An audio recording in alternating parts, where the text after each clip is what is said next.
I am back with another chapter of Runaway Twin, and today we're doing chapter 18. While we ate brownies for dessert, Mrs. Anderson said, "What shall we do tomorrow? Do you girls want to pack a picnic up and see the wildflowers? They'll be in full bloom at this time of year." "I'm going swimming with Abby tomorrow," Star said. "Do you have a swimsuit, Sonny?" Mrs. Anderson asked. "No." "We'll buy you one first thing tomorrow. We can see the wildflowers another day." "Mother," Star said, "Abby invited me to go swimming at her club. I can't just bring along another person." "Of course you can. If you call Abby and tell her your twin sister is here, I'm sure she'll be eager to meet Sonny." "No." I said, "It's okay, Star. Go ahead with your plans. I'll be fine. Really." "Then the two of us will go shopping," Mrs. Anderson declared. And that's what we did. While Star was off swimming with her friends, Mrs. Anderson took me to a dozen stores. It was almost like shopping with Rita. Almost. The differences were that Mrs. Anderson never looked at the price tags, and she didn't make me feel special, the way Rita had. I got the feeling Mrs. Anderson wanted me to be well dressed so I wouldn't reflect poorly on Star. I felt ashamed for having such thoughts when Mrs. Anderson was being so nice to me. I pushed them aside, and I promised myself to make every effort to be friendly, even though she was being a brat.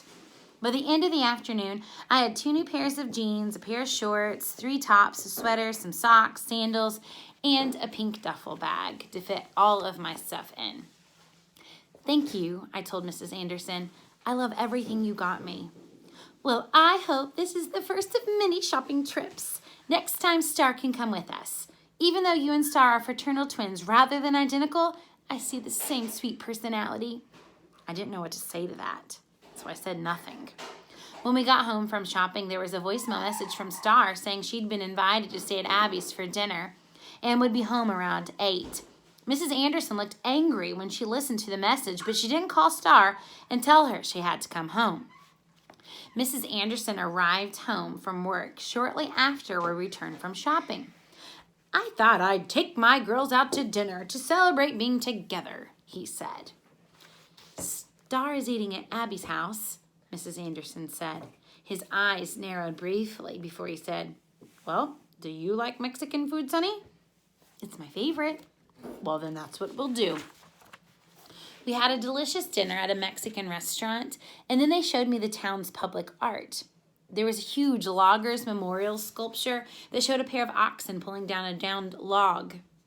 "Logging is an important industry around here for many years," Mr. Anderson explained. They showed me a couple other sculptures, and my favorite was a bronze colt that stood on the street corner.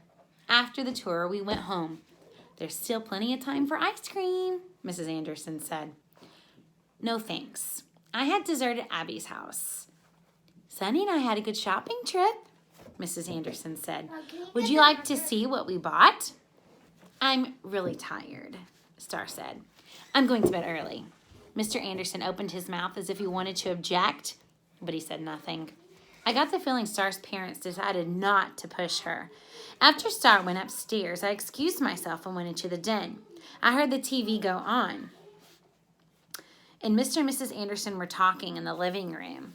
I went quietly up the stairs, and I tapped on Star's bedroom door. Oh, darn it.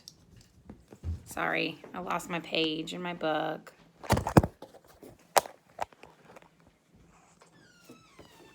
I'll find it back up again. So what happens, doesn't it? We lose our pages and have to go find them. I quietly walked up the stairs and I tapped on Star's bedroom door. "Who is it?" "It's Sonny. Can I talk to you for a minute?" "About what?" "Nothing special." "I suppose. Come in." I went in, and Star was sitting on the bed, propped up with pillows, and I sat on a small upholstered chair. "I know you're unhappy that I'm here, and I'm sorry about that. I thought you would have said the same memories and would have had the same memories that I had. I never dreamed you wouldn't remember me." "You could have at least written first or called. It's a shock to find out I have a twin sister and nobody even bothered to tell me about her." "I know. I assumed you knew about me." "Well, I didn't." You really don't remember me at all? I vaguely remember playing with some girl, but I thought it was a friend. Well, I'm not going to stay all summer if that's what you're worried about. I'm only here until Thursday. When I get back to Rita's, I plan to stay there. Mom is trying to bribe you, she said. All those clothes that she brought for you to make you stay longer. Oh, I don't think that's true. Your mom was only being nice. She wanted me to have enough clothes to wear during my visit. Think what you like, but I know her better than you do. I just want to say that I'd really like a chance to get to know you better. I mean, how often do you get a chance to meet a twin sister? It'll probably be years before we see each other again. If ever. If ever, I agreed. So let's be friends for these few days. Star didn't respond. Are you afraid of me? I asked. Afraid? Why would I be afraid? I don't know. You act as if you fear something bad will happen if you get to know me. You're crazy. I'm just not thrilled to have my life disrupted by someone I don't know who moves in and wants to become my buddy. Okay, I get the message. I went back to the den and I sat on the edge of the bed. Thursday seemed like a long way off. The old song ran through my mind, but this time I changed one word. Twinkie, twinkie, little star, how I wonder who you are. For 10 years, I had wondered where my sister was. Now that I found her, I realized I didn't know who she was. I had searched for a girl who only existed in my mind. I picked up one of my new books, hoping it would be the kind of story where I'd forget about my regular life. I had just finished chapter 1 of the book when Star screamed. The first scream was followed immediately by another one, even more shrill. I dropped my book and I rushed to the door. Star was at the top of the stairs, jumping up and down. Mr. and Mrs. Anderson came running and looking at her. What's wrong? Miss Anderson asked. What happened? Mr. Anderson said. Star was waving a sheet of paper over her head. I won! Won what? Her dad asked. Star stopped jumping and bolted down the stairs. The poetry contest! I'm going to compete in the regionals. Oh, Star, that's wonderful. I'm so proud of you. Star handed the piece of mail to her dad. They sent me an email, she said. She grabbed the paper back and read it aloud. Dear Miss Anderson, I am pleased to inform you that your poem, Lilacs in Summer, has won first place in the district poetry competition. It will automatically advance to the regional contest. The judging will take place in 2 weeks, and the winner there will go to state poetry competition. Congratulations on your winning entry. Attached is an affidavit for you to sign and return, stating that this poem is your own original work. The affidavit is required, so return it as soon as possible. Star handed the paper to her dad again. I knew you would win. It's a lovely poem. Congratulations, Star, I said. I told you she has talent. We need to call your grandparents. It's 11 o'clock in Chicago, Mrs. Anderson said. They'll probably be in bed. Oh, for news like this, they won't mind being awakened. I listened as he told his parents of his daughter's accomplishment.